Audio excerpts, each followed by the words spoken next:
Okay, so as we start the conversion review here, let's look at this. We always start with what we know, 344.2 feet. Now we're going to draw our T. What unit has to go down here on the bottom? Feet has to go there because I want to cancel that unit, right? Numerator, denominator, I want to cancel it. And we said we can go directly to miles. Then I go put in the numbers that go there. So am I going to say that 1 feet is equal to 5,280 miles? No. That would be backwards. I'm going to say that 1 mile is equal to 5,280 feet. Okay, do you have your conversion chart out for you? Okay. Yep, do you have that one out as well? That U.S. conversion is not on there, but I think it's going to be later in your notes, maybe. Actually, it was earlier in your notes, sorry. Earlier in your notes, I had some conversions in the U.S. system. All right, so if I'm going to check now, I'm going to cancel my unit for feet. I'm left in miles, which is what I want. So I need to multiply across the whole top, divide by the whole bottom. Do I need to take 344.2 times 1?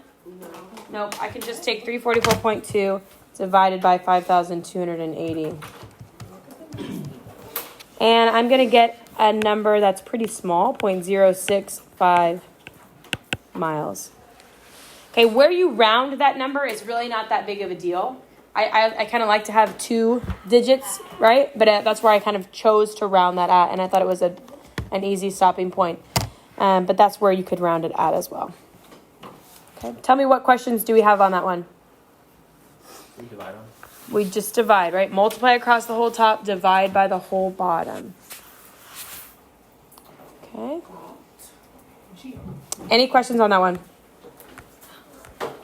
All right, next we're going to go from milliseconds to kiloseconds. Can I go directly there? Do I know how many milliseconds is in 1 kilosecond? Or what's the unit that I need to go to in between? 1,000. No, okay, so I want you to look at your chart. Does anywhere on my chart say that 1 kilo unit is equal to 1,000 milliunits? Does it say that? It says 1 kilo unit is equal to 1,000 units. And then down here it says 1 unit is equal to 1,000 milliunits. And so if you want to flip over to the backside, it has it in seconds. But we have to know we can't go directly from here to here. We've got to go seconds in the middle. You've got to go 2 seconds. So we're going to convert from milliseconds to seconds to kiloseconds. So the rule here is if I ever pass over the base unit, I need to go to the base unit, right? My chart is going from kilo down to milli. I need to go to that unit in between them. Does that make sense? Look at your chart one more time. Look up here. Look up here real quick. Okay? I'm going from I'm going from milli to kilo, which means I'm passing over that base unit. So I have to stop there in my T-chart. I've got to go from milli to seconds, then seconds to kiloseconds. Okay? So let's go ahead and try that.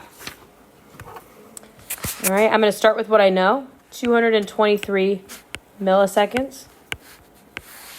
I'm going to convert milliseconds to seconds. Let's go ahead and put in the numbers that go there. So which one of these is going to get the 1? Seconds. And how many milliseconds are in a second? 1,000, right? I'm not sure if we're all feeling confident about that. Do you know where that's coming from? Instead of unit, put in the word second. Okay, so 1,000 milliseconds would be equal to 1 second. Or if you look at the back of your chart, it has them all broken down. Okay? If I'm going to keep going from there, I'm going to get rid of seconds by putting it down here in the denominator, and I want to end up in kiloseconds, right? KS means kiloseconds. Tell me how many seconds are in a kilosecond? 1 kilosecond equals 1,000 seconds. So I just come here to my chart, right? And I say 1 kilosecond is equal to 1,000 seconds. Okay. That's where I got the numbers from. And so now I multiply across the whole top, divide by the whole bottom. right? Because if I check my units, milliseconds is canceled, seconds is canceled, and I do the math. And I get 2.23 times 10 to the negative 4. Okay? How do we do that math again? So 223, you don't need to take it times 1, right? So I'm just going to go divide by 1,000, divide by 1,000. Because I divide by everything that's on the bottom. Divide by 1,000, divide by 1,000. And so your calculator might have given it to you like this. It might have given it to you like this, 0.00223. It might have said 2.23 e negative 4. What's that e mean?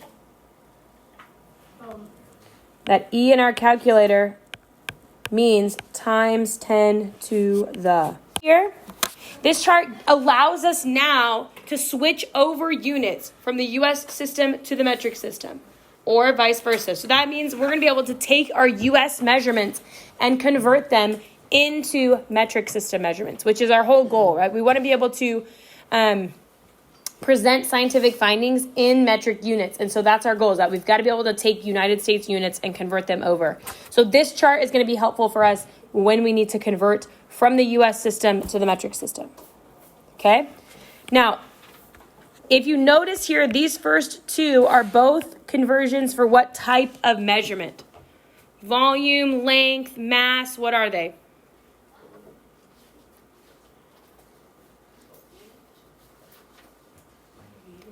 They're both conversions for what type of measurement? Mass, length, volume. I want everyone to say it. What is it? Length. Okay, these are both inch to centimeter or feet to meter. The second one are both conversions for what type? Mass, right? Mass or weight, right? And then what's the last one?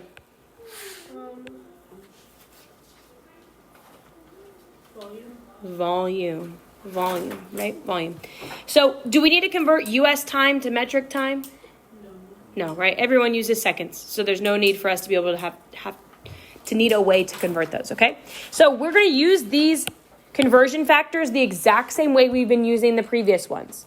Okay, but now we've got to know when we need to switch over to the US system or the metric system. Now, I will tell you that when you get into unit conversions, there's lots of ways we could get to our final answer. Some of them are quicker than others, but there are lots of ways you can get to your final answer. So even if you set up your chart a little differently than mine, but if you get the same answer, fine, right? Let's go ahead and try one here. Let's try the first one. How many grams are in 4.3 pounds? How many grams are in 4.3 pounds? So I want you to take a look at your conversion charts, right? The one I just gave you to switch over from the US to the metric system. It's in your notes.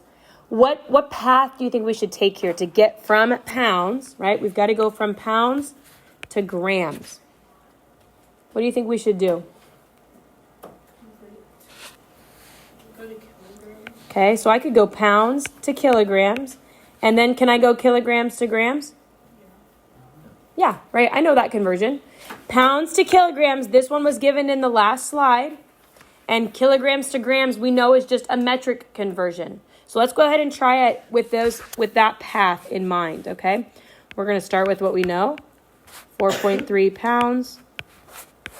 We said we want to get rid of pounds and go to kilograms.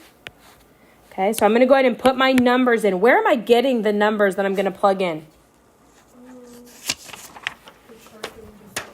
Right from the chart that I just gave you. Okay, the one that's in your notes. So on that chart, it says that 1 kilogram is equal to 2.2 pounds. Right? Do you know how I know which one gets the 1? Right? It's right there in the chart. 1 kg, 2.2 pounds. Okay, are we on the same page so far? Yeah. So if I stopped right there and I did the math right there, what would my unit be?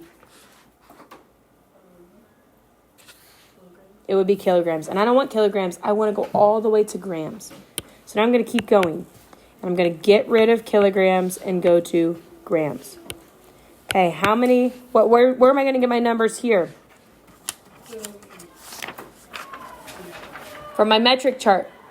Okay? Okay, so how am I going to set this part of it up? Is it going to be 1 gram equals 1,000 kilograms like that? No. Nope.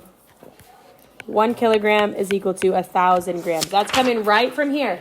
1 kilo unit is equal to 1,000 units. So 1 kilogram is equal to 1,000 grams.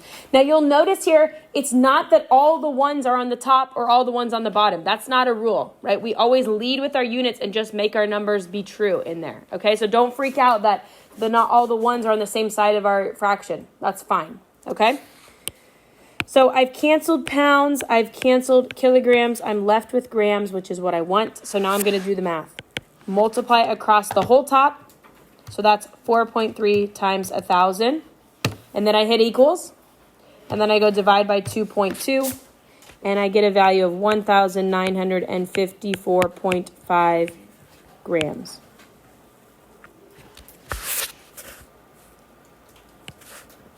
How can I convert from inches to meters? What's my path going to be? Centimeters. Okay, there's 2 ways I could go about this. I could go inches to centimeters, then centimeters to meter, or I could go inches to feet to meters, right? Don't I have both of those conversions on my chart? You can go either one, and they're going to give you the same answer. Okay, so I'll actually show you both. I want you to pick whichever one you want to do. I want you to pick. And I want you to try it on your own. And I'm going to give you about a minute head start. And then I'm going to put it up here on the board. So you pick whatever path you want, right? You don't do both of these things. You do either this one or you do this one, right? You don't do both. So you're either going to go inches to centimeters to meters, or you're going to go inches to feet to meters. You pick, and I'm going to give you about a minute head start. So I went ahead and showed you both ways. You never need to do it twice like this. You never need to show me both, but I wanted you to see that how no matter the path we choose to get to our final answer, we get the same thing, right? We're going to get the same answer even if you take a different path.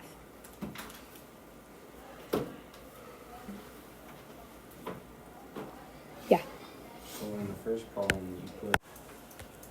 All right, what's my path going to be from centimeters to feet? Centimeters to what? To inches. I could go centimeters to inches to feet, or could I go another way? Meters. Yep, I could go centimeters to meters to feet. I could go either direction. Okay, I want you to try this one on your own as well.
Convert 3.43 liters to centiliters.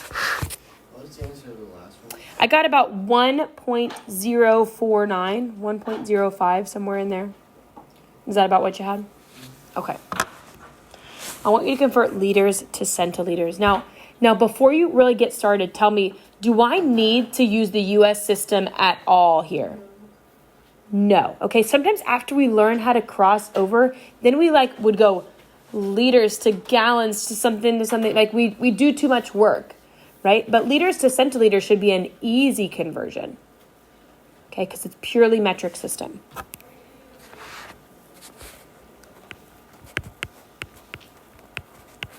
Okay, so I've got my chart here.